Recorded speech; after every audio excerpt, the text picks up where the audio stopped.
Buenos días, mi nombre es Diana María Castañeda y hoy les quiero presentar un video explicativo de la fase 1, contextualización y conocimientos básicos contables. Primero que todo, ¿qué es la contabilidad?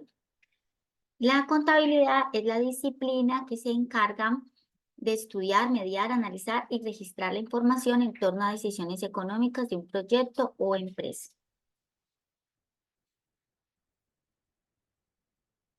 Esta disciplina necesitará un profesional equivalente a ella. Entonces, ¿quién es un contador?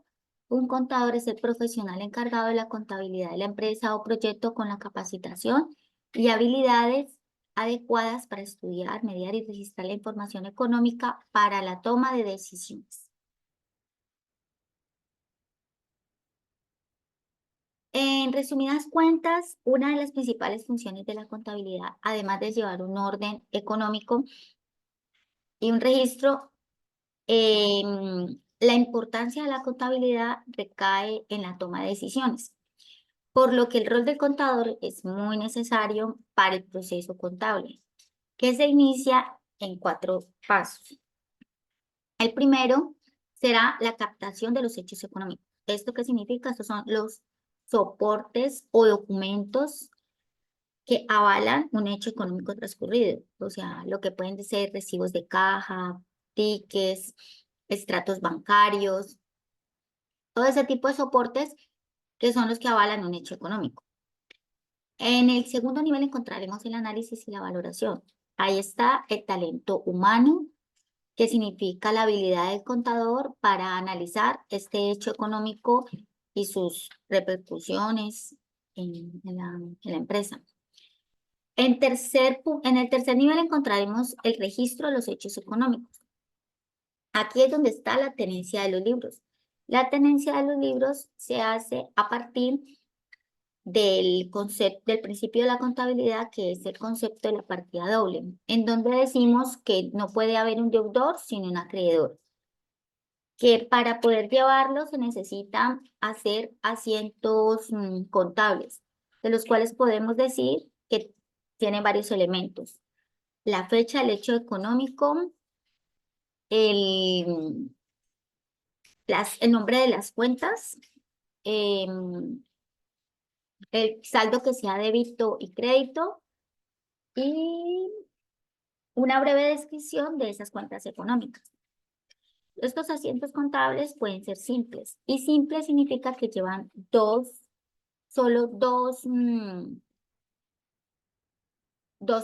cuentas contables. Compuestos llevarán más de 2 cuentas contables. En el cuarto nivel encontraremos la elaboración de los informes en síntesis. Estos informes pueden ser internos, rutinarios o no rutinarios y externos. Un informe interno rutinario sería, por ejemplo, cuando el gerente de la empresa nos pide analizar las ventas, o es un informe específico que nos pide el gerente, eso sería un informe rutinario. Un informe no rutinario es cuando, por ejemplo, hay un cliente en específico que nos pide algún descuento, o cuando nosotros pediremos algún descuento por algunas compras que hacemos. Entonces se analizará dicha cuenta, sean las compras, sean las ventas, sean los clientes. Eso será algo específico y será un informe interno no rutinario. Cuando es un informe externo, significa que son para usuarios externos, son, por ejemplo, los inversionistas. Un inversionista desea invertir en nuestra compañía, o nosotros deseamos invertir en esa o en otra compañía, entonces ahí utilizaremos informes rutinarios externos, que significa usuarios externos.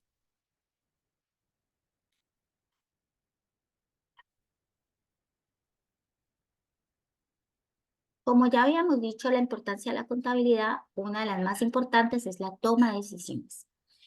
Hay toma de decisiones financieras. Esta más que nada está guiada a los usuarios externos, como dije, los inversionistas.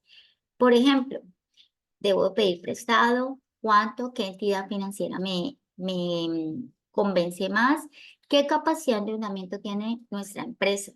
Esos son datos que solo se pueden analizar con la información contable que lleve la empresa. Decisiones de inversión. Esas son tanto usuarios internos como externos. Por ejemplo, la dirección general puede tomar decisiones a partir de la información contable sobre si debe cambiar la maquinaria, debe ampliar el local, si va a invertir, qué empresa es más rentable para invertir, en qué puedo invertir, si ahí tengo solvencia económica. Y decisiones operativas. Eso es más que todo para uso interno. Por ejemplo, el consejo de administración. ¿Debo contratar más personal? ¿Qué clientes son más rentables? ¿Qué actividad puedo potenciar? Son preguntas a las cuales se le pueden dar respuesta analizando la información contable que ya tenemos procesada con el número de procesos que hace el contador en el ciclo contable de una empresa.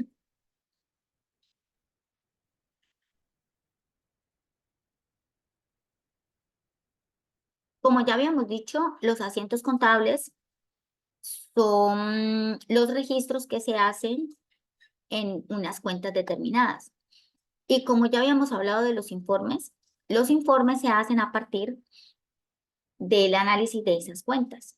Entonces, según el Plan Único de Cuenta, que es el que rige la contabilidad, el que da las pautas, existen cuentas reales o de balance. Estas cuentas reales o de balance representan los valores tangibles de la empresa como las propiedades y las deudas.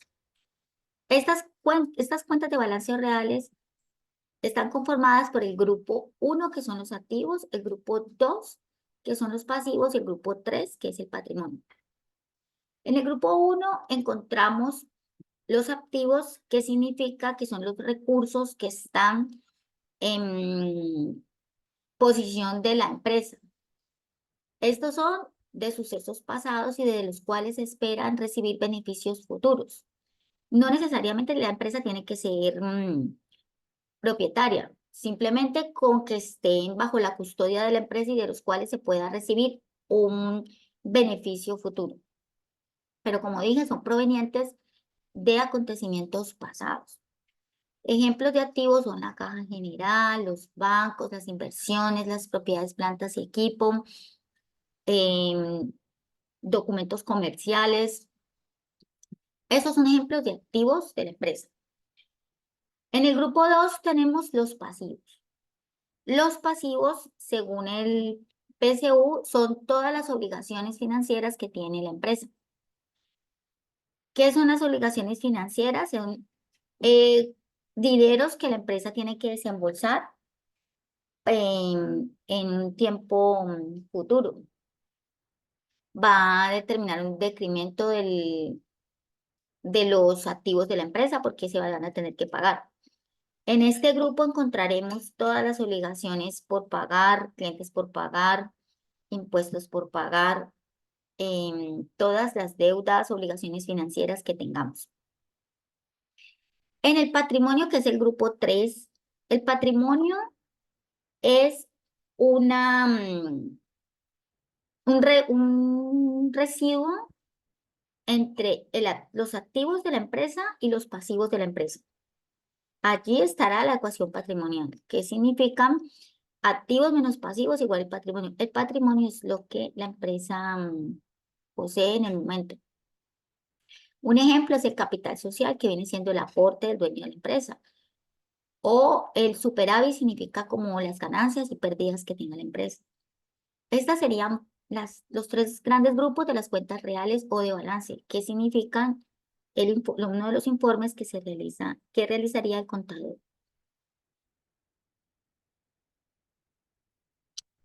Otro de los informes son las cuentas nominales de resultado o transitorias.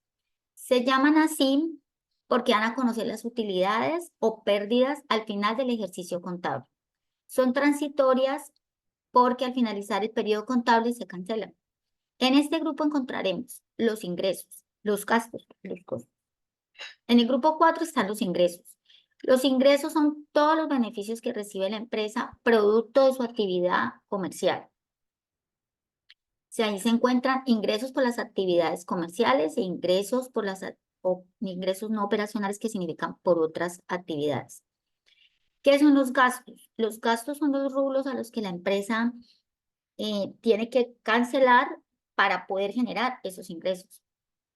Son gastos administrativos, gastos operacionales, gastos de la administración. Y los costos es una porción del precio para el producto o el servicio que ofrece la empresa, que es determinado de la empresa. Un costo no debe de asociarse a un gasto, son distintos. El costo, como dije, es una porción del precio del cual nosotros tenemos que asumir para poder vender ese producto o ofrecer ese servicio.